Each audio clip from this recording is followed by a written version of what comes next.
What's up, guys? Happy Fursuit Friday. Harrington here, and in a recent video we touched on a few things that you could do to have fun fursuiting at home in quarantine. One of the things that I suggested doing was giving your fursuit a good once-over to keep it in good shape. So today we're going to go over some basic supplies that you can use to keep your fursuit looking its best. But before we get started, if you're new to the channel, then make sure you give this video a like and consider subscribing because it really helps the channel. I post these discussion videos every Fursuit Friday. So with that squared away, let's get into some fursuit supplies. They're going to help us look our best, be it on TikTok, on the convention center, and beyond.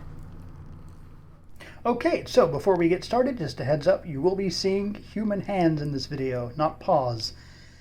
Opening things and messing with them is very difficult to do with beans, so just deal with that. Also, my room is a mess, so I apologize in advance. But this is the package. I ordered 2 items, a brush and some disinfectant spray. So we are going to get into that once we open the bag. So let's open the bag. So before we get started with the items themselves, I do want to give a shout out to the vendor. This was FURSUITsupplies.com. I bought 2 items. I bought some lavender fursuit disinfectant spray. It comes in a very nice glass bottle. And I bought a brush. It comes with a teeny tiny itty bitty baby brush. Now both of these items, yes, I know my room is messy, both of these items were $5 a piece, and with shipping we're looking at about $14 total for these 2 items. Not a bad price at all. So we're going to get into the items themselves here in just a minute. Okay, so the brush itself, just going over the brush real quick.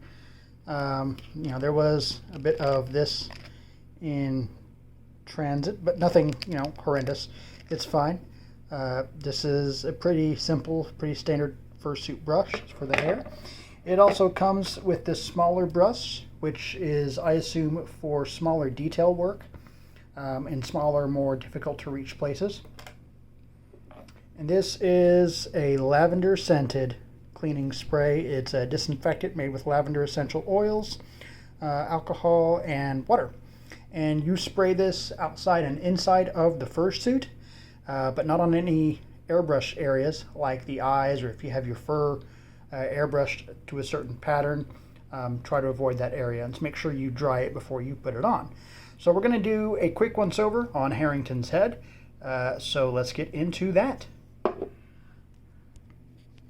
Okay, so I've been figuring out how to try and do this to where you guys can kind of get a vague idea of what I am doing.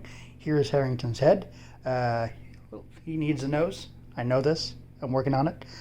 But I mentioned before the airbrushed areas, the eyes in particular. Try to avoid the eyes. It's going to be a little trickier to do once we get in the head, but just try to avoid that.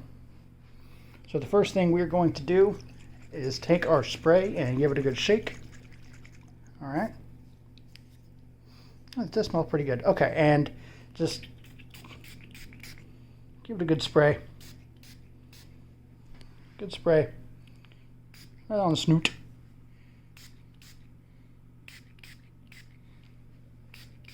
Oof, that is strong. All right. And we're going to go ahead and brush. Brush with the grain of the fur, not against. He says as he tries to find the grain. Grain, I don't know if that's an accurate term, but I said it, so deal. So with the brush, don't apply too much pressure. It is designed, it's kind of, the wires are kind of hooked, as you see here, to dig into the fur on their own. So already you can see it's starting to pull, pull stuff up, dust particulates and things like that. So don't push too hard or you might pull out some of the fur. That's what we're trying to avoid here. So just a very light brush, and that will do you.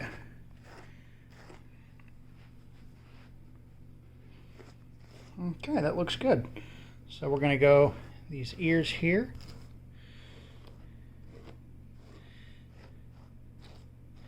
So a little bit of brushing go a long way. And again, yes, I know my room is filthy. I've been locked in quarantine in here for months now. No judging. I'll clean it up in a minute. And I have a dog who hangs out in here with me. She likes to tear things up. Okay. So I keep my head up on a shelf away from the dog, which unfortunately tends to attract dust. So he's a bit of a dust bunny right now, but it is what it is. So yeah, you can see, hopefully, already a bit of a difference. It looks a bit nicer. It smells a bit nicer too. It was getting a little bit musty in there. Where I'm from is Texas, and it's the summer, and so we're already starting to get into triple digits. It's June when I filmed this, so we're starting to get into triple digit heat already, which is kind of terrifying. If you know Texas weather, August is when our highest temperatures happen. So fursuiting in Texas is particularly sweaty and difficult. But alas, we're going to work on the back now. As you can see, there's a lot of hair here, and it's a bit much. So again, shake your spray bottle.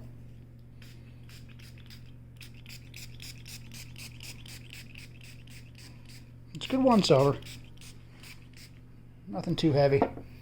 We take our brush and we're going to go this way, down. Go this way, and again, don't apply pressure, just really light. And already it looks way better. And he has cheek fluff. This little cheek fluff here, comb it back towards the back of the head. It's important to go with the grain, and don't apply too much pressure. This is going to help your fursuit. It's going to help its lifespan, if that makes any sense. It's going to help keep it looking better longer.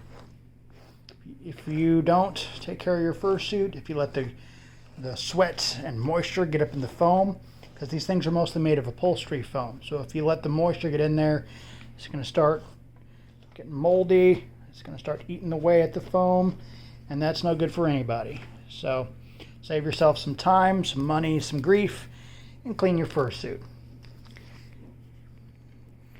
Friends you go to conventions with will appreciate it too. Trust me, these things can get pretty musty. Okay. And that's just what I've been told. I haven't been to a convention in this yet.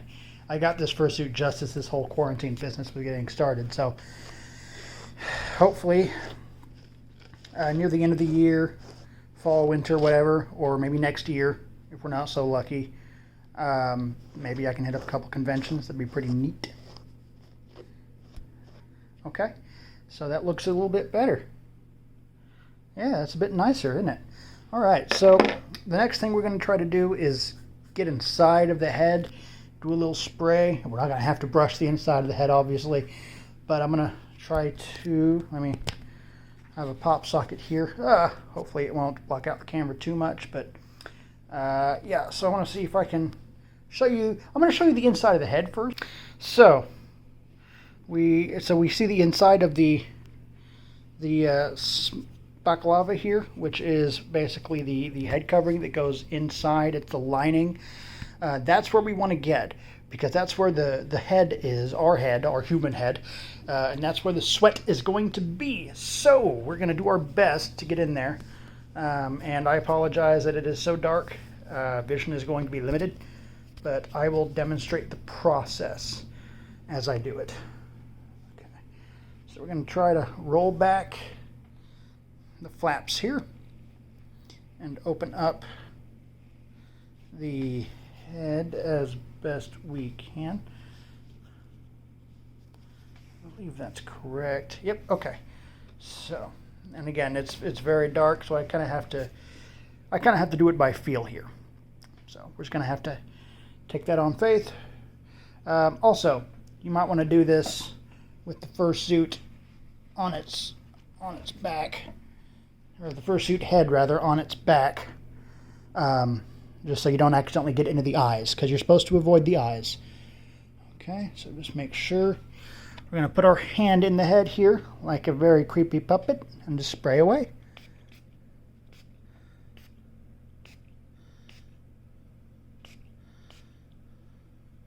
We can get one in the snoot. There you go. Internal snoot boop. Okay, so that should help the inside of it smell and hopefully feel a little bit better. Obviously, we don't need to brush, but it is what it is. Okay, so yeah, that is just a basic of doing the head. So now we're going to get into the paws. So in the interest of time, I'm only going to go through one hand paw. The other will be much the same. So, like I said earlier, it's important to go with the grain. So the first thing we're going to do, shake up our spray bottle, and we're going to spray the hand paw. Not a whole lot, just a couple will do you. And just like before, we're going to go with the grain. It's very difficult for me to do this with one hand, so I'm going to see if I can put the camera down here. So, okay, so I'm going to have to do a jump cut before and after. So this is what it looked like before. And this is what it looks like after.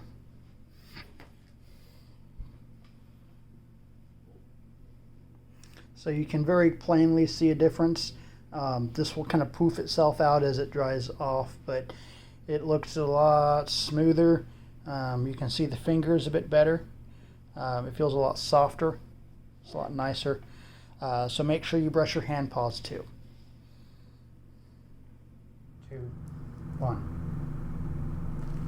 So right away, you can, I guess, kind of see what a difference it makes when your fursuit is nice and clean.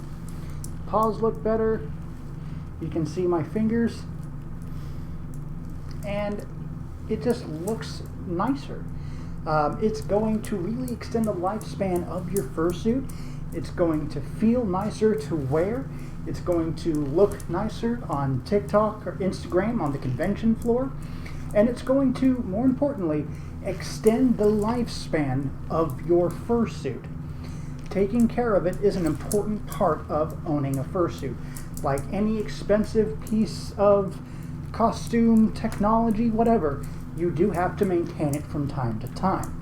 And a big shout out to FursuitSupplies.com for these fantastic supplies that they have made available to the furry community. You can see that they're very basic, and it's very affordable to get these and just use these very basic tools to look your best. I will post a link to their shop down in the comments below, and I would like for you guys, if you're looking for some supplies, to definitely consider looking at their shop. You'll find that they have plenty of basic supplies available for a very cheap price. So if you want to look your best, they're the way to go. Anyway, thank you all so much for watching. That's all the time we have for this video.